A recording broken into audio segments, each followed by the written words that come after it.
您现在正在收听的是美国俄亥俄州 Toledo 教会聚会后的分享与见证。今天要和您分享的题目叫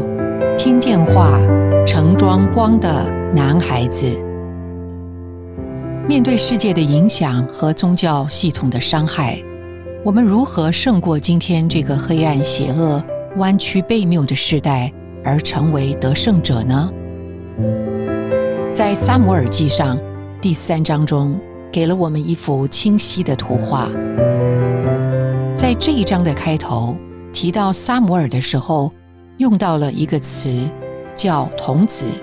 就是男孩子、服侍者的意思。而这个男孩子是听得见神的话的人，这样的人在殿中侍奉耶和华。那些日子，祭司职分已经衰败，耶和华的话语稀少，不常有异象。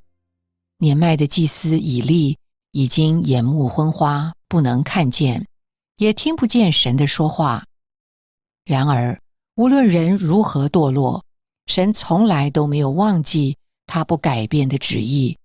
就是要借着他的话，将他的自己分赐到人的里面，并且让人成为他的彰显。他是那一位一直闪耀的神，他不能容许神的灯熄灭。因着这个缘故，他一直在涌流，寻找能听见他说话的人。在耶和华的殿中，他呼唤撒母耳。撒母耳听见了神的呼唤，这个听见是神的话可以分赐到他里面的先决条件。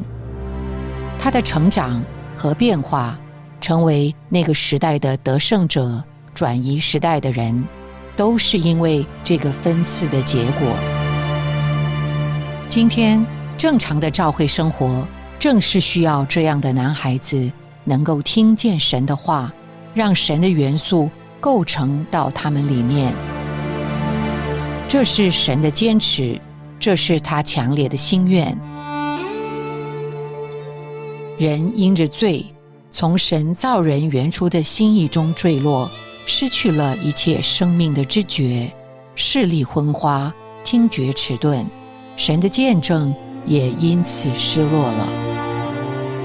就像当时的以利，全服在宗教传统的系统里，看不见神的面，也听不见神的声音，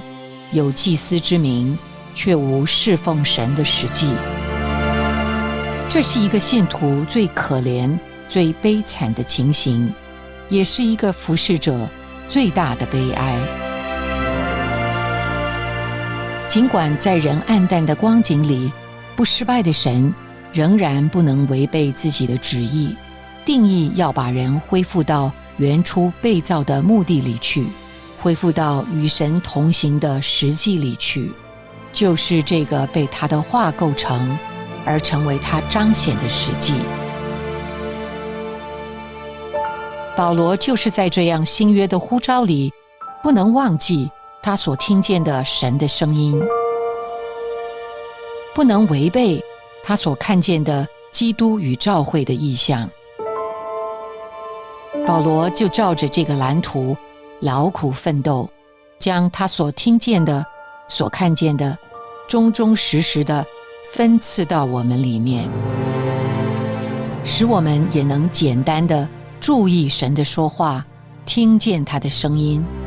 成为盛装光的器皿，